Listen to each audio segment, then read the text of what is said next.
49.4 degree Celsius তাপমাত্রা, অথচ এই রেল লাইনে সহনীয় মাত্রা সর্বোচ্চ 46 ডিগ্রি সেলসিয়াস। নিয়মিত প্রয়োজন এই রেল লাইনের স্বাস্থ্য পরীক্ষা।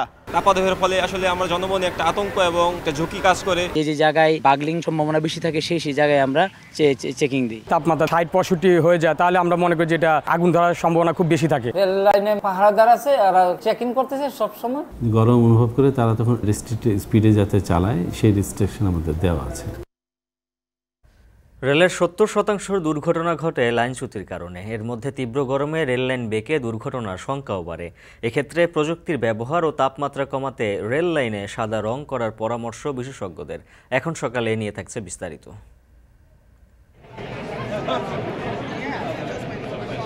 In addition to the need to finish the job on inflation, we agreed on the critical importance of rebuilding fiscal policy buffers, reviving medium-term growth prospects, and renewing our commitment to supporting our membership. মূল্যস্ফীতি সামাল দিতে দেশগুলো নিয়ে রাজস্ব বা মুদ্রানীতি যেন প্রান্তিক মানুষকে আরও প্রান্তিকে ঠেলে না দেয়, তাই অর্থনৈতিক ভারসাম্যমূলক নীতি নেয়ার তাগিদ IMF-এর। এ নিয়েও থাকছে বিস্তারিত। তবে শুরুতেই তীব্র গরমে রেল লাইন বেঁকে যাওয়া প্রসঙ্গ। গরম এলেই জনমনে বাড়ে রেল লাইন বেঁকে দুর্ঘটনা হওয়ার শঙ্কা। তাতে এ সময় সীমিত গতিতে চলার স্থায়ী আদেশও রয়েছে রেলের। তথ্য বলছে রেলের 70% দুর্ঘটনা ঘটে লাইনচ্যুতির কারণে। তবে তাপমাত্রা ছাড়াও রেল দুর্ঘটনার অন্যতম কারণ রেল লাইনের বেহাল অবস্থা আর অপরিকল্পিত ব্যবস্থাপনা। বিশেষজ্ঞরা বলছেন চুম্বকীয় হিট সেন্সর বসানো ও লোহার পাতের তাপমাত্রা কমাতে করা যেতে পারে সাদা রং। সিফাত শাহরিয়ারের প্রতিবেদন। গ্রীষ্মের দুপুর, এ সময় প্রতিদিনই প্রাণীকুলকে দিতে হয় ধৈর্য ও সহ্য ক্ষমতার পরীক্ষা। অভিযোজন কৌশলে চলে নিজের অস্তিত্ব টিকিয়ে রাখার চেষ্টা। তবে শুধু প্রাণীকুল নয়, প্রকৃতির বৈরী পরিবেশে সক্ষমতার জানান দিতে হয় যন্ত্রপাতিকেও। অস্তিত্ব টিকিয়ে রাখার কৌশলে করতে হয় অবস্থানের পরিবর্তন। এ যেমন রেল লাইন অতিরিক্ত তাপে বেঁকে যায়। রেললাইন বেঁকে যাওয়ার ঘটনা বহু পুরনো, কিন্তু এটির থেকে সৃষ্ট দুর্ঘটনা এড়াতে কর্তৃপক্ষের কি নতুন কোনো পদক্ষেপ আছে? পরিসংখ্যান বলছে রেল দুর্ঘটনার 70% হয় লাইনচ্যুতির কারণে প্রতি বছর, যার সংখ্যা 90 থেকে 110টি।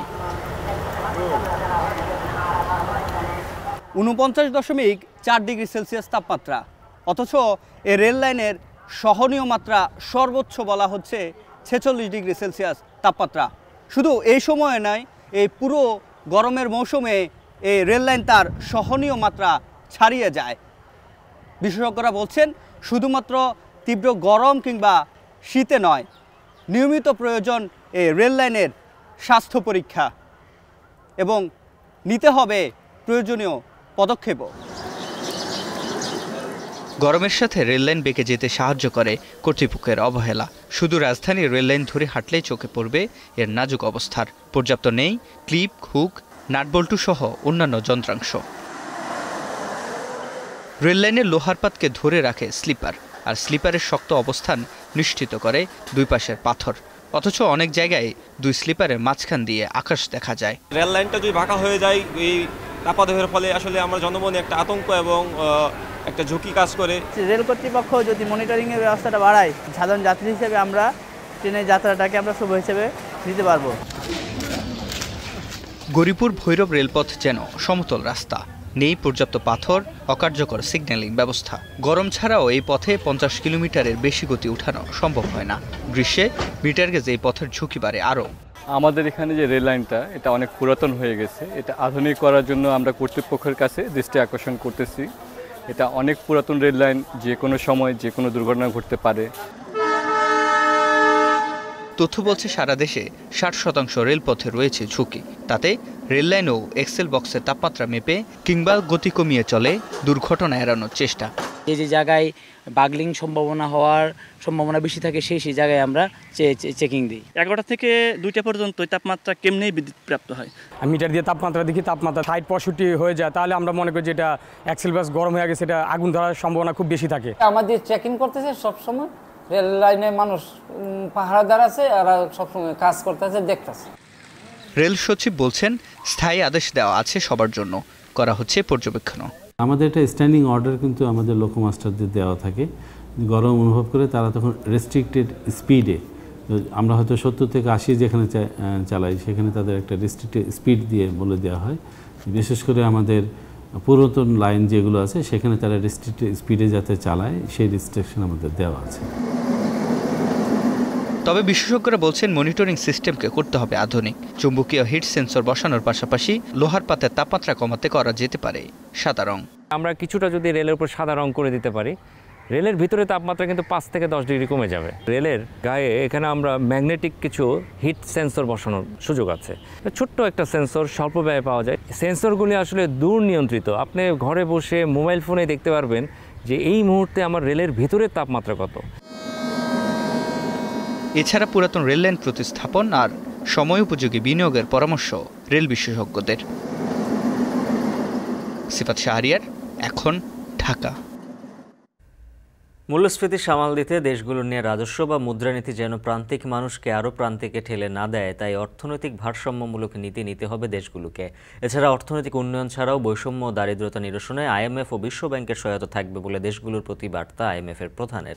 যুক্তরাষ্ট্রের ওয়াশিংটন থেকে আরও জানাচ্ছেন সেলিয়া সুলতানা।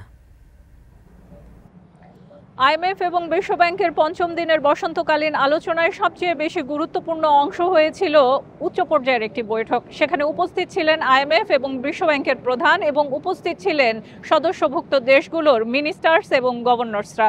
সেখানে সবচেয়ে বেশি গুরুত্বপূর্ণ অংশ হয়েছিল উচ্চ মূল্যস্ফীতি। এছাড়া ফেডারেলের সুদের হার আর কত বাড়ানো হবে সেটি নিয়েও ছিল প্রশ্ন। এছাড়া উন্নয়নশীল দেশ এবং স্বল্পোন্নত দেশগুলো উচ্চ মূল্যস্ফীতির কারণে সবচেয়ে বেশি ঝুঁকিপূর্ণ অবস্থায় রয়েছে বলে মনে করেন আইএমএফ প্রধান। Our spring meetings focused on what exactly the IMF can be empowered to do for this world. I am very pleased with the progress we have achieved in key areas. First, as we heard from the Minister, we agreed on policy priorities. In addition to the need to finish the job on inflation, we agreed on the critical importance of rebuilding fiscal policy buffers, reviving medium-term growth prospects, and renewing our commitment to supporting our membership. তিনি জানান, মূল্যস্ফীতি ছাড়াও অর্থনৈতিক পুনরুজ্জীবিত করতে যে ধরনের পরিকল্পনাগুলো নেওয়া হচ্ছে সেগুলো বারবার ভেস্তে যাচ্ছে ভূ রাজনীতির কারণে। এছাড়া জলবায়ু, ঋণের যে সুদ রয়েছে এবং উচ্চ যে ঋণের বোঝা দেশগুলোর উপর, সেটিও অন্যতম একটি ঝুঁকির কারণ হয়ে দাঁড়াচ্ছে দেশগুলোর জন্য। এছাড়া অর্থনৈতিক যে অস্থিরতা সৃষ্টি হয়েছে রেড সি অর্থাৎ লোহিত সাগরকে কেন্দ্র করে, সেটিও আমদানি রপ্তানি থেকে বিভিন্ন বিষয়ে দেশগুলোকে পিছিয়ে দিচ্ছে। এছাড়া তারা গুরুত্ব দিয়েছেন মূল্যস্ফীতির যে স্থিরতা, সেই স্থিরতা কত দ্রুত আনা সম্ভব। এছাড়া টেকসই রাজস্ব নীতির কথা তারা বলেছেন সামষ্টিক অংশগ্রহণ নিশ্চিত করতে হবে পুরো অর্থনীতিতে। এছাড়া দেশগুলোকে নিজেদের যে রাজস্ব নীতি রয়েছে বাৎসরিক, সেগুলো যথাযথ সময়ের মধ্যে পরিকল্পিতভাবে সম্পন্ন করতে হবে। এছাড়া ফিনান্সিয়াল ইনস্টিটিউট যেগুলো রয়েছে সেগুলো আরও বেশি শক্তিশালী করার কথা তারা বলছেন। We are committed to a diverse and inclusive institution, best equipped to serve the membership, and that means diverse staff and management, as well as adequate representation and voice of all our members. We will have, comes November 1st, a third chair for Sub-Saharan Africa on our board, and we are fully committed to deliver by June 2025. তারা বলছেন ভূ রাজনীতির কারণে উন্নয়ন এবং বিভিন্ন যে প্রবৃদ্ধি অর্জন, সে জায়গাগুলোতে অনেকাংশেই পিছিয়ে যাচ্ছে সারা বিশ্ব। সেখানে বিনিয়োগ বাড়াতে হবে ডিজিটালাইজেশন এবং গ্রিন ইকোনমির উপর, অর্থাৎ সবুজ অর্থনীতিতে। এছাড়া মানব সম্পদের উপর সবচেয়ে বেশি বিনিয়োগ প্রয়োজন। ওয়াশিংটন থেকে সেলিয়া সুলতানা, এখন। গেল এক অর্থ বছরে মধ্যপ্রাচ্য সহ নতুন নতুন দেশে পোশাক রপ্তানি বেড়েছে প্রায় 31%, যার আগের বছরের তুলনায় প্রায় $2,000 মিলিয়ন বেশি। এর মধ্যে দুবাই, সৌদি আরব ও তুর্কি ছিল সম্ভাবনাময় বাজার। এ প্রবৃদ্ধি আশার আলো জাগালেও সম্প্রতি ইসরায়েল ইরানের হামলা, পাল্টা হামলা বাড়লে পোশাক খাতে ব্যয় বৃদ্ধি ও রপ্তানিতে ধস নামার শঙ্কা কারখানা মালিকদের। হাজরা শিউলির প্রতিবেদন। পোশাক খাতে গত কয়েক বছর ধারাবাহিকভাবে বিকল্প বাজারে বাড়ছিল রফতানি। ইউক্রেন রাশিয়া যুদ্ধ ও অর্থনৈতিক মন্দায় ইউরোপ আমেরিকার বাজার যখন নিম্নমুখী, তখন নতুন দেশ খুঁজতে থাকেন উদ্যোক্তারা, যার সুফলও মেলে। মধ্যপ্রাচ্য, তুরস্ক, জাপান, ব্রাজিল সহ অপ্রচলিত নতুন বাজারে ক্রমবর্ধমান রফতানি নতুন করে আশা জাগিয়েছে।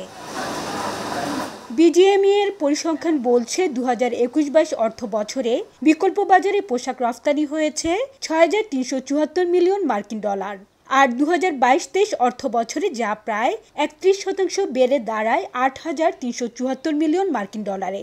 আর এবছর ফেব্রুয়ারি পর্যন্ত অর্থ বছরে প্রথম 8 মাসে রফতানি হয়েছে 6,301 মিলিয়ন মার্কিন ডলার, যা গত বছরের একই সময়ের তুলনায় 10% বেশি।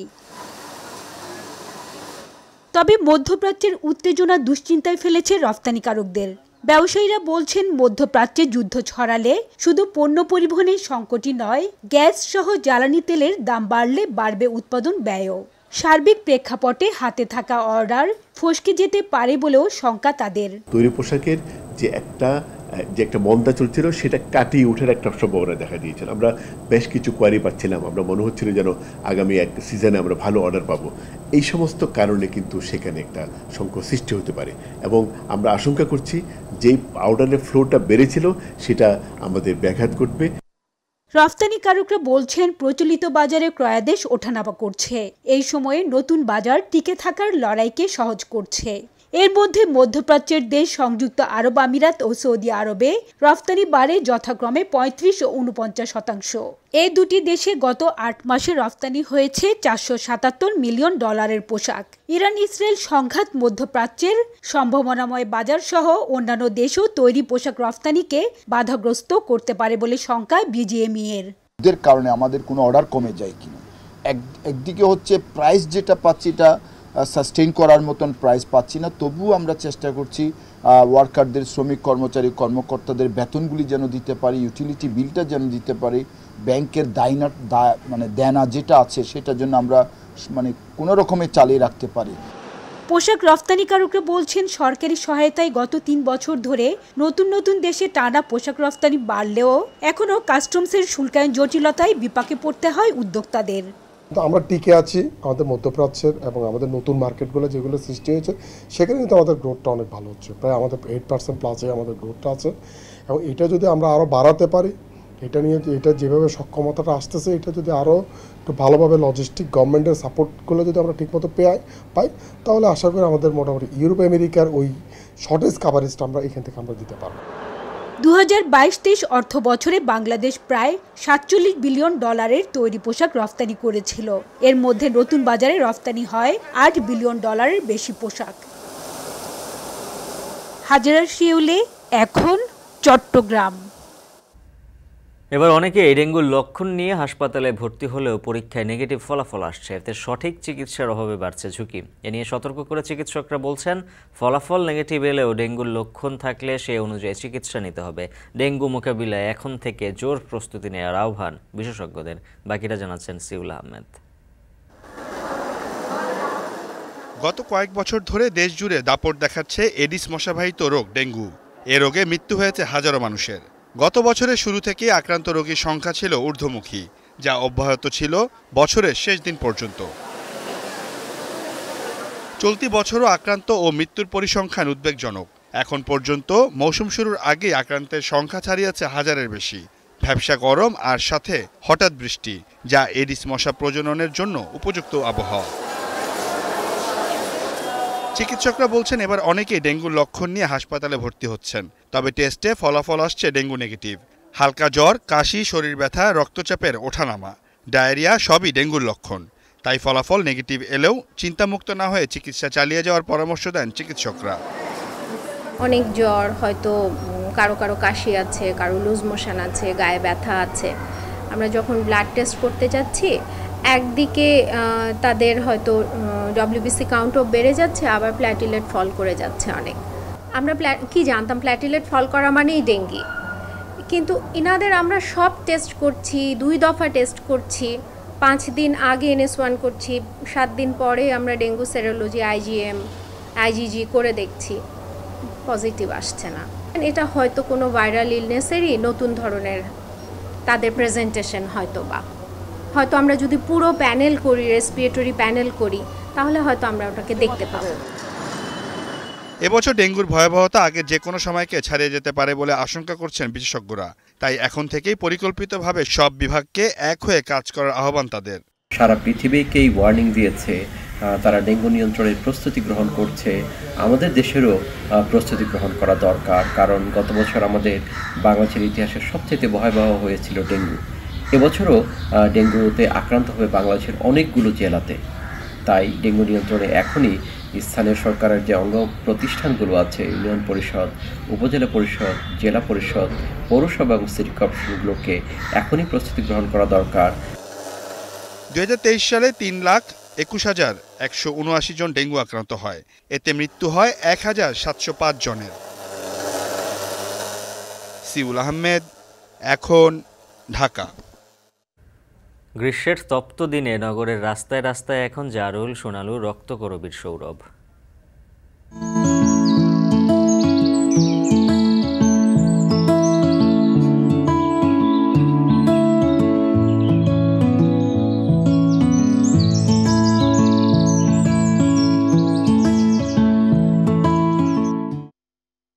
গ্রীষ্মের চোখ জুড়ানো ফুল নিয়ে প্রতিবেদন থাকছে একটু পর। টানা খরার কবলে পড়ছে উত্তরাঞ্চল। অতিরিক্ত তাপমাত্রায় বিবর্ণ হচ্ছে ক্ষেত খামারের ফসল, দেখা দিচ্ছে বিভিন্ন রোগবালাই। বাড়তি সেচ দিয়েও ফসল রক্ষায় বেগ পেতে হচ্ছে কৃষকদের। কৃষি বিশেষজ্ঞরা বলছেন, দীর্ঘ খরায় হুমকির মুখে পড়তে পারে ফসল উৎপাদন। অর্থনৈতিকভাবে ক্ষতির পাশাপাশি বিরূপ আবহাওয়ায় ফসল উৎপাদন এখন বড় চ্যালেঞ্জ উত্তরের কৃষকদের। নাটোর থেকে মাহবুব হোসেনের প্রতিবেদন, ছবি তুলেছেন জাহিদুল ইসলাম সুমন। বৈশাখের তপ্ত রোদে বাদাম গাছে মমতার হাত বুলিয়ে দিচ্ছেন নাটোরের মোহনপুর এলাকার কৃষক জালাল উদ্দিন। তীব্র তাপদাহে মলিন হচ্ছে তার ক্ষেতের গাছ। যে মাটিতে সোনা ফোলান সে মাটি যেন শুকিয়ে নিষ্প্রাণ। মহাজনের কাছ থেকে নেওয়া ঋণের টাকায় ফসল রোপণ করলেও খরায় চোখের সামনে নষ্ট হচ্ছে ফসল। মাটির অস নাই, কিছু নাই, বাদাম নামিচ্ছে না। ভোটটা বৃষ্টির জন্য ভোটটাও কেন ছোটো হয়ে যাচ্ছে। আর যদি পানি দেই 5 দিন থাকেই না, পানিটা অসে থাকে না। গত কয়েক বছর ধরেই বৃষ্টিপাতের পরিমাণ কমেছে উত্তরাঞ্চলে। এবারও বৈশাখের শুরু থেকে চোখ রাঙাচ্ছে সূর্য। এতে মাঠের ফসল ফলানো নিয়ে বিপাকে পড়েছেন কৃষকরা। তীব্র তাপদাহে বাদাম, ভুট্টা, বিভিন্ন সবজির জমিতে ঘন ঘন সেচ দিতে গিয়ে খরচ বেড়েছে দ্বিগুণ। পোকামাকড়ও বেড়েছে আগের চেয়ে তুলনামূলক বেশি। বৃষ্টি যদি না হয়, ওই যে মানে ওষুধ দিচ্ছি, মানে একদিন পর পর ওষুধ দিচ্ছি, দিয়েও মনে করেন রেজাল্ট নাই। মানে 50টা যদি বেগুন হয়, মনে করেন 45টাই ধরেন পোকা। সেচ দিলেই পানি থাকতেছে না, 2 দিন পর পর সেচ লাগতেছে, যার কারণে খরচ হচ্ছে, অথচ ফসল করতে পারতেছি না। গত বছরের এপ্রিলে জেলার সর্বোচ্চ তাপমাত্রা উঠেছিল 42 ডিগ্রি সেলসিয়াসের ঘরে। কৃষি বিভাগ বলছে, টানা তাপদাহে হুমকির মুখে পড়তে পারে উত্তরের কৃষি। দেখা দিতে পারে ফলন বিপর্যয়। প্রচণ্ড তাপের কারণে কৃষকের ফসল যাতে ক্ষতিগ্রস্ত না হয়, সেই জন্য আমরা তাদেরকে কৃষি সম্প্রসারণ অধিদপ্তরের বিভিন্ন পর্যায়ের কর্মকর্তারা পরামর্শ দিয়ে যাচ্ছে। আমরা ইতিমধ্যেই বিদ্যুৎ বিভাগ, বিএডিসি, বিএমডিএ সাথে যোগাযোগ করেছি, বিভিন্ন সেচ পাম্পের মালিকদের সাথে যোগাযোগ করেছি। তারা যাতে নিয়মিতভাবে জমিতে পানি প্রদান করে এবং সেচ কার্যক্রম অব্যাহত রাখে, তাহলে আশা করা যায় আমাদের ফসলের ক্ষতির সম্ভাবনা নেই বললেই চলে। গত কয়েকদিনের তীব্র তাপদাহে এভাবেই মলিন হয়ে যাচ্ছে কিন্তু বাদামের গাছ। বিভিন্ন ফসলে দেখা দিয়েছে রোগবালাই। কৃষকরা বলছে, বছরের অন্য সময়টাতে এমনিতেই তাদের রোগবালাই দমন করতে গিয়ে বিপাকে পড়তে হয়।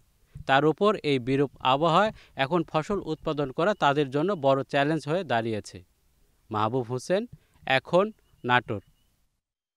তীব্র গরম ও লোডশেডিংয়ে অতিষ্ঠ জনজীবন। একই সঙ্গে হাসপাতালগুলোতে বাড়ছে জ্বর, সর্দি, কাশি ও ডায়রিয়া আক্রান্ত রোগীর সংখ্যা। এ বিষয়ে বিস্তারিত জানাতে ফেনী জেনারেল হাসপাতাল থেকে যুক্ত আছেন সহকর্মী সুলাইমান ডালিম। ডালিম, হাসপাতালগুলোতে রোগীদের চাপ কেমন আর চিকিৎসকরা কি পরামর্শ দিচ্ছেন জানাবেন। হাফিজ, আমরা এখন আছি 250 শয্যার ফেনী জেনারেল হাসপাতালের সামনে। আপনি দেখতে পাচ্ছেন এখন সকাল 7:20 সূর্যের তাপ কিন্তু একদম মুখের উপর, একদম প্রখর যে তাপ সেটি কিন্তু একদম সকাল থেকেই শুরু হয়েছে। গত সপ্তাহখানেকের যে প্রখর তাপমাত্রা কিন্তু সারা দেশে মানুষ অসহনীয় কষ্টে আছে, সেটির ব্যতিক্রম কিন্তু ফেনীতে হয়নি। আমরা গতকাল কথা বলেছিলাম আবহাওয়া অফিসের সাথে, তারা যেটি বলেছে যে দুপুর 2টার দিকে তাপমাত্রা ছিল তো ফেনীতে 36.01 ডিগ্রি সেলসিয়াস এবং বাতাসের আর্দ্রতা ছিল 52%। অর্থাৎ যে গত এক সপ্তাহ যাবতই ফেনীতে কিন্তু তাপমাত্রা 34 ডিগ্রি থেকে 36 ডিগ্রির মধ্যে উঠানামা করছে। এই যে প্রখর তাপমাত্রার কারণে যেটি হচ্ছে যে প্রচুর পরিমাণে লোডশেডিং হচ্ছে, বিশেষ করে একদম খেটে খাওয়া যেসব মানুষ তারা কিন্তু অনেক কষ্টে আছে। আমরা হাসপাতালগুলোতে এসে দেখেছি যে এই যে একদম শিশু বয়স্ক থেকে শুরু করে মাঝবয়সী এবং বৃদ্ধ বয়স সব ধরনের মানুষ কিন্তু বিভিন্ন ধরনের সর্দি, কাশি, বমি, ডায়রিয়া সহ বিভিন্ন ধরনের রোগে কিন্তু আক্রান্ত হয়েছে। আমরা সকালে এসে ফেনী জেনারেল হাসপাতালে ডায়রিয়া ওয়ার্ড, মেডিসিন ওয়ার্ড এবং শিশু ওয়ার্ডে দেখেছি উপচে পড়া ভিড় রোগীদের। আমরা শিশু ওয়ার্ডে যেটি দেখেছি যে ধারণ ক্ষমতার অধিক রোগী কিন্তু এখানে ভর্তি আছে, মেঝেতে ভর্তি আছে, জায়গা না পেয়ে অনেকে বারান্দাতে মধ্যে আছে। একই অবস্থা দেখেছি আমরা ডায়রিয়া ওয়ার্ডে কিন্তু ধারণ ক্ষমতা 70 জনের, সেখানে কিন্তু 50 জনের বেশি কিন্তু রোগী এখানে রয়েছে। আমরা কথা বলেছি যে ডাক্তারদের সাথে, ডাক্তাররা আমাদেরকে যেমনটি জানিয়েছে এই যে পরিস্থিতি, গরমের এই পরিস্থিতিতে তারা পরামর্শ দিয়েছে যে যতটা সম্ভব মানুষ যেন ঘরে থাকে, আর যদি ঘর থেকে বের হতে হয় তাহলে যেন ছাতা অথবা কোনো আবরণ দিয়ে মাথা ঢেকে রাখে, বেশি বেশি পানি পান করে, আর যদি প্রস্রাব যদি হলুদ হয় তাহলে পানি পান করার যে প্রবণতা সেটি বাড়ানোর কথা ডাক্তাররা বলেছেন। এছাড়াও ডাক্তাররা আরও যেটি বলেছেন যে বেশি অসুস্থ হলে, জ্বর, সর্দি, কাশি হলে যেন চিকিৎসকের পরামর্শ নেয়। এছাড়াও আমরা কথা বলেছিলাম যে পল্লী বিদ্যুৎ এবং বিদ্যুৎ উন্নয়ন বোর্ডের সাথে, তারা যেমনটি বলেছেন যে বিদ্যুতের যে চাহিদা ফেনীতে যে চাহিদা রয়েছে সেটি কিন্তু সরবরাহ করার জন্য তারা পাচ্ছে না, যার ফলশ্রুতিতে কিন্তু লোডশেডিং হচ্ছে। আর এই লোডশেডিং এর কারণে কিন্তু ব্যবসায়ীরা ক্ষতিগ্রস্ত হচ্ছেন। ব্যবসায়ীরা তাদের যে বিক্রি কিনে সেই বিক্রি কিনেতে কিন্তু ব্যাঘাত ঘটছে। অর্থাৎ এই যে তাপমাত্রার কারণে কিন্তু সব দিকে কিন্তু মানুষ ভোগান্তিতে রয়েছে। একদম কৃষিজীবী থেকে শুরু করে শ্রমজীবী মানুষ এবং অল্প বয়সী মানুষ, বৃদ্ধ শ্রেণীর মানুষ, সব ধরনের মানুষ কিন্তু অতিরিক্ত তাপমাত্রায় কিন্তু অসুস্থ হয়ে পড়েছেন। এই চিকিৎসকরা যেটি বলেছেন এই যে পরিস্থিতিতে মানুষদেরকে বেশি ঘরে থাকা এবং তরল পদার্থ সেটি কিন্তু গ্রহণ করার জন্য চিকিৎসকরা পরামর্শ দিয়েছেন। আর লোডশেডিং এর বিষয়টি পল্লী বিদ্যুৎ এবং এই বিদ্যুৎ উন্নয়ন বোর্ড যেটি বলেছেন যে আরো কিছুদিন গেলে হয়তো গরমের তাপমাত্রা যদি কমে তাহলে লোডশেডিং এর মাত্রাও কমবে, কিছুটা পরিস্থিতি স্বাভাবিক হবে। ফেনী জেনারেল হাসপাতাল থেকে আমার কাছে এই ছিল সর্বশেষ খবর। সুলাইমান ডালিম যুক্ত ছিলেন ফেনী জেনারেল হাসপাতাল থেকে। যন্ত্রজীবনে ফুলের সান্নিধ্যে খানিক স্বস্তি পেতে কে না চায়। গ্রীষ্মের তপ্ত দিনের যাপনে সৌরভ ছড়াচ্ছে রঙিন ফুলেরা। জারুল, সোনালু, রক্তকরবীর হাতছানি নগরের পথে পথে। ব্যস্ততাকে পাশ কাটিয়ে ফুলের সৌন্দর্যে ভাসছেন নগরবাসী। পরিবেশের ভারসাম্য রক্ষা ও সৌন্দর্য বৃদ্ধিতে নগর জুড়ে বৃক্ষ জাতীয় ফুলের গাছ বাড়ানোর তাগিদ গবেষকদের। বিস্তারিত জানাচ্ছেন সাজিদ আরাফাত।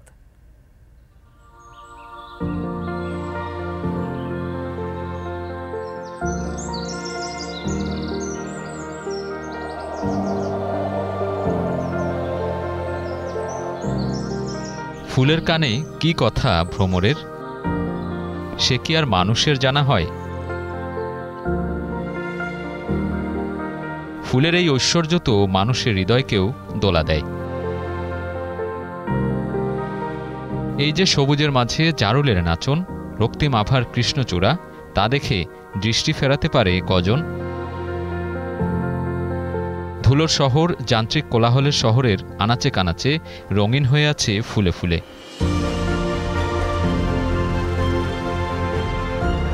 উদ্যান, সড়কদ্বীপে রাজত্ব এখন অসংখ্য বাহারি ফুলের।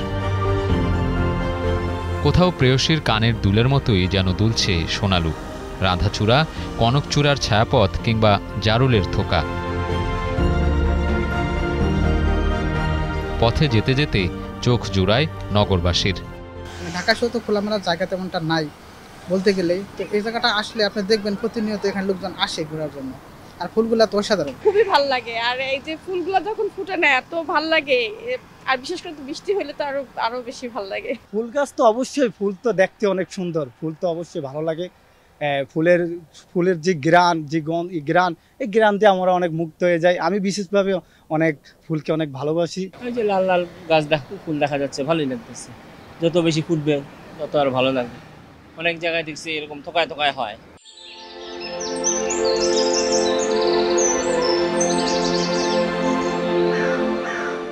বৈশাখের রুদ্ররূপে যখন হাঁসফাঁস জনজীবন, তখন প্রাণে দোলা দিয়ে যায় গ্রীষ্মের ফুল।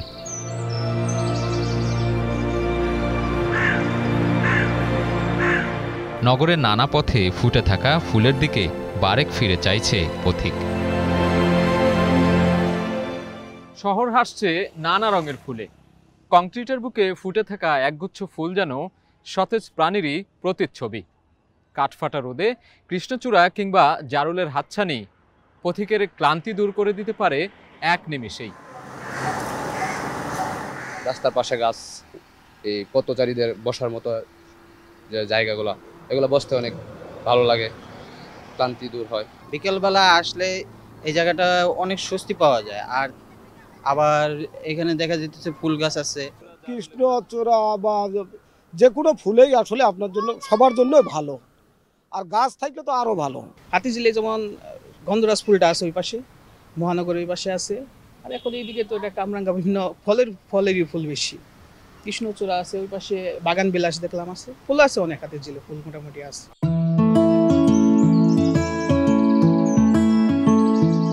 সাদা পাপড়ির মাঝে হলুদ ছোঁয়া কাঠগোলাপে, যার মায়ায় হারিয়ে যেতে পারেন যে কেউই। শুভ্র কুর্চি, রক্তিম রক্তরাগেরও সৌন্দর্য বিলাতে কার্পণ্য নেই।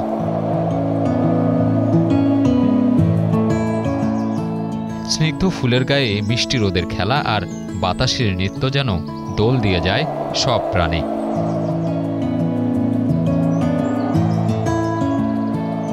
ঢাকা বিশ্ববিদ্যালয়, হাইকোর্ট চত্বর, সংসদ ভবন, চন্দ্রিমা উদ্যান সহ শহর জুড়ে নিজেকে মেলে ধরেছে ফুলেরা।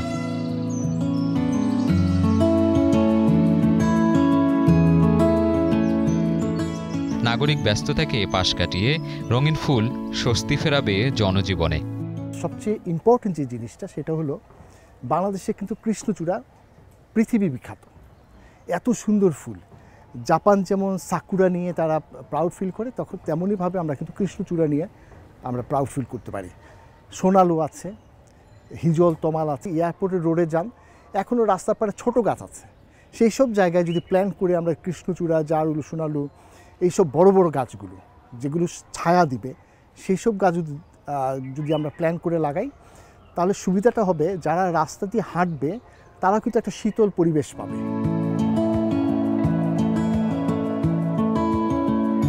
অভিমানে ঝরে যাওয়ার আগে রং বেরঙের ফুলের সুবাসে ভাসবে নগর।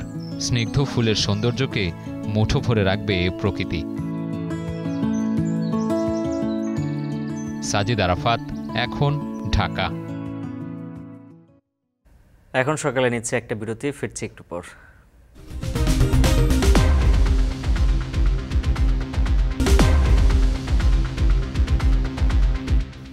ফিরে এলাম বিরতির পর, দেখছেন এখন সকাল। সপ্তাহ ব্যবধানে দেশের অধিকাংশ বাজারে সবজি ও মাছের দাম বেড়েছে। সরবরাহ কম থাকাকে দুষছেন ব্যবসায়ীরা। নিয়ে বিস্তারিত জানাতে রাজশাহী থেকে যুক্ত আছেন সহকর্মী মাসুমা আক্তার ও কলাপাড়া থেকে জসিম পারভেজ।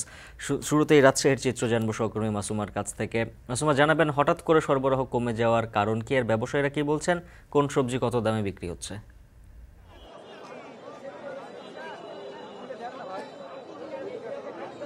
উজ্জ্বল, আসলে যেমনটি বলছিলেন যে রাজশাহীর কিন্তু এই মুহূর্তে আমি যদি বলি যে আমি আছি কিন্তু অন্যতম একটি পাইকারি বাজার, খড়খড়ি যে কাঁচা সবজির বাজারটি রয়েছে সেখানে। এটি কিন্তু একটি অত্যন্ত বড় বাজার। এই বাজার থেকে কিন্তু স্থানীয় যে রাজশাহী নগরীর যে বাজারগুলো রয়েছে সেখানে কিন্তু খুচরা যা ব্যবসায়ী রয়েছেন তারা কিন্তু এখান থেকে পাইকারিতে সবজি কিনে নিয়ে গিয়েই কিন্তু সেই সকল বাজারে বিক্রি করেন খানিকটা দর বাড়িয়ে।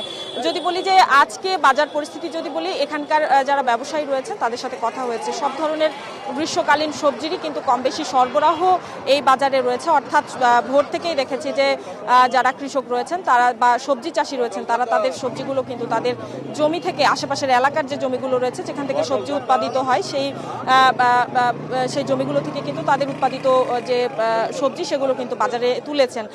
তবে ব্যবসায়ীরা বলছেন যে বাজারের সরবরাহ কিন্তু খানিকটা কমেছে, কারণ এর কারণে দামটাও কিন্তু খানিকটা বেড়েছে। ঈদ পরবর্তী সময় থেকে এখন পর্যন্ত কিন্তু বাজারে সবজির দাম বেশ খানিকটা চড়া, এবং এর কারণ হিসেবে ব্যবসায়ীরা যেটি জানাচ্ছেন তারা বলছেন যে যেহেতু এটি বরেন্দ্র অঞ্চল, আসলে আপনাকে একটু জানিয়ে রাখতে চাই যে এই বরেন্দ্র অঞ্চলে কিন্তু এই মৌসুমের সময়টিতে কিন্তু সবচেয়ে বেশি আসলে তীব্র যে তাপদাহ সেটি কিন্তু থাকে প্রচণ্ড রোদের কারণে। যে সবজির যে ছোট ফুলগুলো রয়েছে সেটি কিন্তু ফলে রূপান্তরিত হওয়ার যে সময়টি সেই সময়টিতে কিন্তু আসলে এই তীব্র তাপদাহের ফলে রোদের কারণে কিন্তু ফুলগুলো ঝরে যাচ্ছে, অর্থাৎ সবজিগুলো কিন্তু পরিপক্ক হওয়ার আগেই ঝরে যাচ্ছে। এর কারণে যে উৎপাদনের ক্ষেত্রে খানিকটা কিন্তু প্রভাব ফেলছে এই তীব্র তাপদাহ, এবং ব্যবসায়ীরা বলছেন এই কারণেই সবজির বাজারে এখন সবজি সরবরাহ অনেকটাই কমেছে। এই কারণে বাজারে আসলে ক্রেতাদের চাহিদা থাকলেও সেভাবে সবজির আসলে দাম কিন্তু খানিকটা বাড়তি দরেই কিন্তু তাদেরকে বিক্রি করতে হচ্ছে। যদি বলি যে আজকের বাজারে পেঁয়াজ বিক্রি হচ্ছে 50 টাকা কেজি দরে, আলু বিক্রি হচ্ছে 45 থেকে 50 টাকা কেজি দরে, কাঁচামরিচ যেটি রয়েছে সেটিও কিন্তু দাম বেড়ে 40 টাকা কেজি দরে বিক্রি হচ্ছে, ঝিঙ্গে পাওয়া যাচ্ছে বাজারে সেটি 60 টাকা কেজি দরে। এছাড়া শীতকালীন সবজি যেটি টমেটো সেটি কিন্তু এখনো বাজারে রয়েছে, কিছু কিছু সবজি দোকানগুলো লক্ষ্য করেছে সেটিও বিক্রি হচ্ছে 18 থেকে 20 টাকা কেজি দরে। এছাড়া বেগুন বিক্রি হচ্ছে যে মান ভেদে আসলে 20 থেকে 60 টাকা কেজি দরে, পটল বিক্রি হচ্ছে 40 থেকে 50 টাকাতে, বরবটি 40 টাকা, করলা 40 টাকা, সজনে ডাঁটা যেটি রয়েছে সেটি 50 থেকে 60 টাকা কেজি দরে বিক্রি হচ্ছে, শসা বিক্রি হচ্ছে 30 থেকে 40 টাকা। এছাড়া পুঁই শাক এবং সহ কিন্তু বিভিন্ন ধরনের শাকও বাজারে উঠেছে। আজকে আমি দেখেছি পুঁই শাক বিক্রি হচ্ছে 20 টাকা কেজি দরে, লাউ বিক্রি হচ্ছে 25 থেকে 30 টাকা পিস দরে। এছাড়া কিন্তু লেবু বিক্রি হচ্ছে 20 থেকে 28 টাকা হালি দরে। আসলে একটু জানিয়ে রাখি যে এই যে সবজির বাড়তি দাম এতে কিন্তু আসলে ক্রেতা যারা বলছেন তারাও কিন্তু বিশেষ খানিকটা আসলে অস্বস্তি প্রকাশ করছেন। তারা বলছেন আবারও পুনরায় বাজারে সবজির দাম বাড়াতে বেশ খানিকটা তাদেরও আসলে দুর্ভোগ পোহাতে হচ্ছে। এই ছিল আমার কাছে রাজশাহীর বাজার থেকে আসলে সবজি দরের সার্বিক পরিস্থিতির খবর। এখন চলে যাব কলাপাড়াতে, আমাদের সহকর্মী জসিম রয়েছেন, জসিম পারভেজ জানাবেন সেখানকার বাজার পরিস্থিতি কি।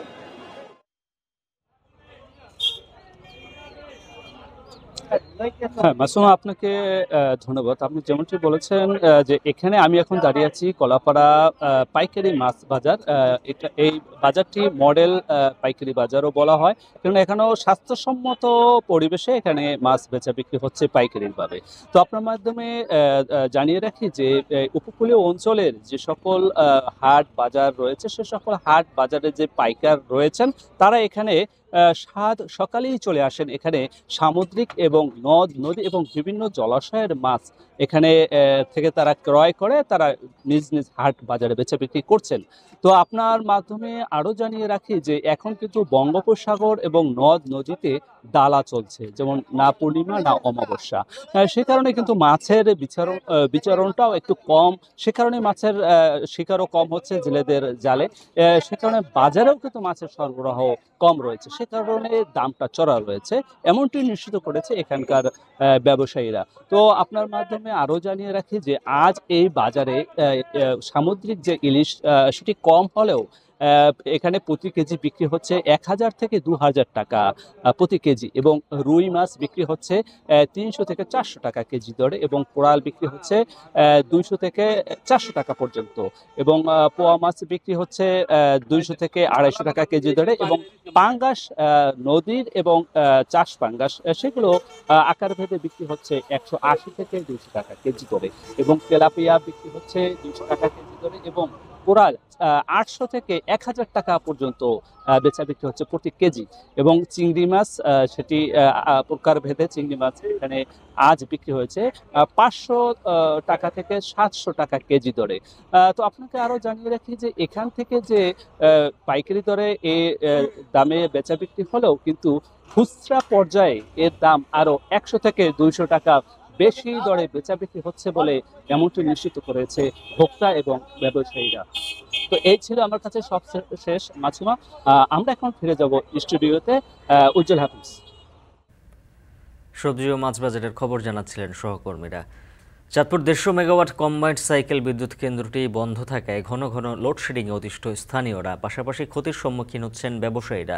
কেন্দ্রটির দায়িত্বে থাকা নির্বাহী প্রকৌশলী জানান, আগুনে যন্ত্রপাতির তেমন কোনো ক্ষতি হয়নি। দ্রুত সময়ে সংস্কার শেষে 3রা মের মধ্যে গ্যাস টারবাইন ইউনিট চালু করা হবে। তালহা জুবাইরের প্রতিবেদন। চাঁদপুর 150 মেগাওয়াট কম্বাইন্ড সাইকেল বিদ্যুৎ কেন্দ্রটি বন্ধ ছিল দীর্ঘদিন। গত 18 মার্চ 100 মেগাওয়াট বিদ্যুৎ উৎপাদন ক্ষমতা সম্পন্ন গ্যাস টারবাইন ইউনিটটি চালু করা হয়। মাত্র 17 দিন বিদ্যুৎ উৎপাদন শেষে গত 4 এপ্রিল জেনারেটরের বেয়ারিংয়ে অয়েল লিকেজ থেকে আগুন লাগে। দ্রুত আগুন নিয়ন্ত্রণে আনা হলেও বন্ধ করা হয় ইউনিটটি।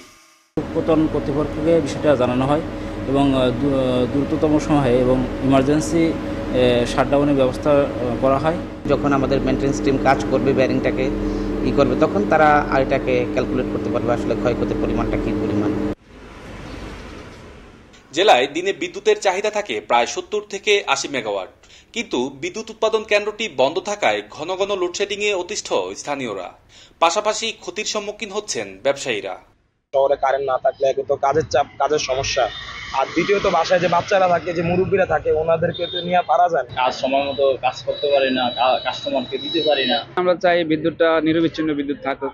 তো কর্তৃপক্ষের কাছে জোর মিনতি করব যে দ্রুত এটি সমস্যার সমাধান করা হোক। কেন্দ্রটির দায়িত্বে থাকা নির্বাহী প্রকৌশলী জানান, আগুনে মেশিনারিজের তেমন কোনো ক্ষতি হয়নি। দ্রুত সময়ে সংস্কার শেষে 3 মের মধ্যে গ্যাস টারবাইন ইউনিটটি চালু করা হবে। মেশিন খুব সেফ অবস্থায় আছে, বাট এই বেয়ারিং লিকেজের কাজটা রিপেয়ার না করে এটা চালানোটা কখনোই এটা যুক্তিসঙ্গত না। প্রয়োজনীয় স্পেয়ার সমূহ সেগুলি অলরেডি অর্ডার দেওয়া হয়ে গেছে। আগামী 25-26 তারিখ নাগাদ এটা হয়তো আমাদের বিদ্যুৎ কেন্দ্রে এসে পৌঁছাবে। 100 মেগাওয়াট ক্ষমতার গ্যাস টারবাইন ইউনিটটি চালুর পাশাপাশি 50 মেগাওয়াটের স্টিম টারবাইন ইউনিটটিও সচল করা হচ্ছে। মে মাসের মাঝামাঝি চীন থেকে ঠিকাদারি প্রতিষ্ঠানের কর্মীরা কাজে যোগ দিবেন। আগামী জুন মাসের মধ্যে এই ইউনিটটিও চালুর আশা করা হচ্ছে। গ্যাস টারবাইন ইউনিটটি মেরামতে খরচ হচ্ছে প্রায় 19 কোটি টাকা। স্টিম টারবাইন আশা করি জুন মাস নাগাদ আমরা জেনারেশন আনতে পারবো। তখন চাঁদপুর এবং তার আশেপাশের এলাকার বিদ্যুতের চাহিদা অনেকাংশেই মেটানো সম্ভব হবে। নিয়মিত পরীক্ষার অংশ হিসেবে 2022 সালের ডিসেম্বরে সাময়িকভাবে বন্ধ করা হয় বিদ্যুৎ কেন্দ্রটি। সে সময় গ্যাস টারবাইনের মাধ্যমে এই কেন্দ্রে প্রতি ইউনিট বিদ্যুৎ উৎপাদনে জ্বালানি খরচ হয়েছে 2.09 পয়সা। স্টিম টারবাইন চালু থাকলে খরচ কমে প্রতি ইউনিট বিদ্যুৎ উৎপাদনের জ্বালানি খরচ দাঁড়ায় 1.77 টাকা। 2010 সালের 25 এপ্রিল প্রধানমন্ত্রী শেখ হাসিনা এই বিদ্যুৎ কেন্দ্রের ভিত্তিপ্রস্তর স্থাপন করেন। 2012 সালের মার্চ মাস থেকে বিদ্যুৎ উৎপাদন শুরু করে কেন্দ্রটি। চীনা কোম্পানি চ্যাংদা ইঞ্জিনিয়ারিং লিমিটেড 1200 কোটি টাকা ব্যয়ে এই বিদ্যুৎ কেন্দ্রটি নির্মাণ করে। তালহা জুবাইর, এখন চাঁদপুর। এখন সকালে নিচ্ছে আর একটা বিরতি, ফিরছি একটু পর।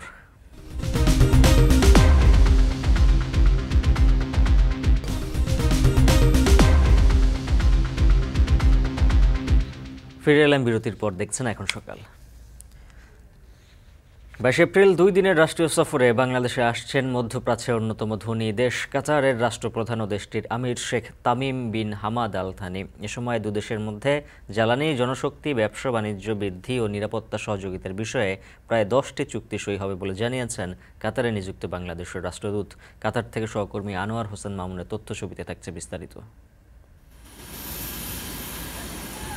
দুদিনের রাষ্ট্রীয় সফরে 22 এপ্রিল বাংলাদেশের মাটিতে পা রাখবেন মধ্যপ্রাচ্যের অন্যতম ধনী দেশ কাতারের রাষ্ট্রপ্রধান। এর মধ্য দিয়ে 20 বছর পর বাংলাদেশ সফরে যাচ্ছেন কাতারের কোনো আমির, আর বর্তমান আমিরেরও প্রথম বাংলাদেশ সফর এটি। এই সফরে দুদেশের মধ্যে জ্বালানি খাতে সহযোগিতার পাশাপাশি দক্ষ জনশক্তি রপ্তানি ও ব্যবসা বাণিজ্য সম্প্রসারণের বিষয় গুরুত্ব পাবে। এ সময় অন্তত 10টি চুক্তি সই হতে পারে বলে জানিয়েছেন কাতারে নিযুক্ত বাংলাদেশের রাষ্ট্রদূত। আমরা আশা করছি যে এই সফরের ফলে এখানে যে প্রবাসী বাংলাদেশিরা আছেন এবং তাদের যে অবদান সেগুলি আমরা আবার তুলে ধরব, এবং তাতে আপনার প্রবাসীদের কাতারের ভবিষ্যতে হয়তো অন্যান্য যে ক্ষেত্রগুলো আছে সেখানেও আরও বেশি অবদান রাখার সুযোগ তৈরি হতে পারে। এদিকে কাতারের আমিরের বাংলাদেশ সফরের খবরে খুশি দেশটিতে বসবাস করা প্রবাসী বাংলাদেশিরা। তারা আশা করছেন এ সফরে জোরদার হবে দুদেশের সম্পর্ক। এছাড়া নতুন ব্যবসা বাণিজ্যের দ্বার উন্মোচন হবে বলেও মনে করেন রেমিটেন্স যোদ্ধারা। আমরা আশা করব কাতারের আমিরের এই সফরের মধ্য দিয়ে বাংলাদেশের নতুন ব্যবসায়িক দ্বার উন্মোচিত হবে। উনির দ্বারা আমাদের বাংলাদেশের সাথে আরও সুসম্পর্ক আরও উন্নত হবে এবং ভবিষ্যতে আমরা ব্যবসা বাণিজ্যর বিভিন্ন ধরনের সুযোগ সুবিধা পাব। বাংলাদেশ ও কাতারের মধ্যে সামুদ্রিক পরিবহন সেবা চুক্তি, বিমান সেবা চুক্তির সংশোধন, দ্বৈত কর প্রত্যাহার, শুল্ক খাত, উচ্চশিক্ষা, বৈজ্ঞানিক গবেষণা, যৌথ বাণিজ্যিক পরিষদ ও যৌথ কমিশন গঠন ইত্যাদি চুক্তি ও সমঝোতার আভাস মিলছে। এছাড়া ঢাকার একটি সড়কেরও নামকরণ করা হবে কাতারের আমিরের নামে। এখন কাতার। ইরান ইসরায়েলের ভূখণ্ডে পাল্টাপাল্টি হামলায় মধ্যপ্রাচ্য জুড়ে নতুন যুদ্ধ উত্তেজনা ছড়িয়ে পড়েছে। এই অবস্থায় দুদেশের মধ্যে পূর্ণ মাত্রায় যুদ্ধ শুরু হলে কার বিমান বাহিনী শক্ত অবস্থানে থাকবে তা নিয়ে চলছে চুলচেরা বিশ্লেষণ। বিভিন্ন সংস্থা বের করছে প্রতিবেদনও। বিস্তারিত জানাচ্ছেন তৌহিদুর রহমান। সিরিয়ায় থাকা কনসুলেট ভবনে প্রাণঘাতী হামলার জবাব দিতে ইতিহাসে প্রথম ইসরায়েলি ভূখণ্ডে হামলা চালায় ইরান। সেই ঘটনার এক সপ্তাহ না যেতেই এবার ইরানের ভূখণ্ডে পাল্টা হামলা চালিয়ে মধ্যপ্রাচ্যের উত্তেজনাকে বাড়িয়ে দিয়েছে ইসরায়েল। এর মধ্য দিয়ে দীর্ঘদিনের ছায়া যুদ্ধ বাদ দিয়ে এবার সরাসরি সংঘাতের পথে দুদেশ। এতে আতঙ্ক ছড়াচ্ছে পুরো বিশ্বে। এই অবস্থায় কাদের বিমান বাহিনীর ভান্ডার কত বেশি শক্তিশালী তা নিয়ে হিসেব নিকেশ করছে বিভিন্ন গবেষণা সংস্থা। পরিসংখ্যানে বেরিয়ে আসছে চাঞ্চল্যকর তথ্য, যেখানে দেখা যায় ইরানের বিমান বাহিনীতে সদস্য সংখ্যা 37,000, কিন্তু কয়েক দশকের স্যাংশনে উচ্চ প্রযুক্তির সামরিক সরঞ্জাম খুব বেশি মজুত করতে পারেনি তেহরান। এছাড়া যুদ্ধ বিমানের সংখ্যাও হাতে গোনা। এগুলোর মধ্যে যেমন রুশ যুদ্ধ বিমান আছে, তেমনি 1979 সালে ইরানের বিপ্লবের আগে যুক্তরাষ্ট্র থেকে সংগ্রহ করা কিছু পুরনো মার্কিন বিমানও রয়েছে। তবে আসার কথা হলো পাইলট ছাড়াই লক্ষ্যবস্তুতে গিয়ে সফলভাবে আঘাত হানতে সক্ষম এমন বিমান আছে ইরানের হাতে। এছাড়া কয়েক হাজার শক্তিশালী ড্রোনের মালিক তেহরান। পাশাপাশি ভান্ডারে জমা আছে 3,500-এর বেশি ক্ষেপণাস্ত্র। এগুলোর কোনোটি আধা টনের মতো ওয়ারহেড বহন করতে সক্ষম। তবে ইসরায়েল পর্যন্ত পৌঁছাতে সক্ষম এমন মিসাইলের সংখ্যা তুলনামূলক কম বলে ধারণা করছেন বিশ্লেষকরা। এদিকে যুক্তরাষ্ট্রের কল্যাণে বেশ অগ্রসর হয়েছে ইসরায়েলের বিমান বাহিনী। তাদের কাছে কয়েকশো F-15, 16 ও 35 মাল্টিপারপাস যুদ্ধ বিমান রয়েছে। ইরানের নিক্ষিপ্ত ড্রোন ভূপাতিত করতে এসব বিমানকেও কাজে লাগানো হয়। তবে নেই দীর্ঘপাল্লার বোমারু বিমান। কিন্তু কিছু বোয়িং 707 বিমানকে পরিবর্তন করে রিফিউলিং ট্যাঙ্কারে পরিণত করা হয়েছে। এর ফলে এসব জঙ্গি বিমানগুলো দূরের লক্ষ্যবস্তুতে গিয়ে হামলা চালিয়ে ফিরে আসতে পারে। একটানা 30 ঘন্টার বেশি উড়তে সক্ষম ইসরায়েলের হেরন ড্রোন। এছাড়া ডিলিয়া মিসাইলের পাল্লা মাত্র 250 কিলোমিটার। চাইলেই বিমান বাহিনী এটিকে ইরানের সীমান্তের কাছাকাছি এনে নিক্ষেপ করতে পারবে। তবে ভূমি থেকে ভূমিতে নিক্ষেপযোগ্য ক্ষেপণাস্ত্র শক্তি নিয়ে সংশয় আছে। কিন্তু 1991 সালে উপসাগরীয় যুদ্ধের পর যুক্তরাষ্ট্রের সহায়তায় বহুস্তরীয় আকাশ প্রতিরক্ষা ব্যবস্থা তৈরি করেছে ইসরায়েল। এটি ব্যবহার করে ইরানের দীর্ঘপাল্লার ড্রোন ও মিসাইল ভূপাতিত করার সক্ষমতা রয়েছে দেশটির। এছাড়া আছে আলোচিত আয়রন ডোম। তৌহিদুর রহমান, এখন বিশ্ব। শেষ করছে এখন সকাল। এখন টেলিভিশন ওয়েবসাইটে দেখতে ভিজিট করুন এখন.tv। এছাড়া এখন টেলিভিশন ফেসবুকে দেখতে ভিজিট করুন facebook.com/tv.এখন। আর ইউটিউবে দেখতে ভিজিট করুন youtube.com/c/echontv।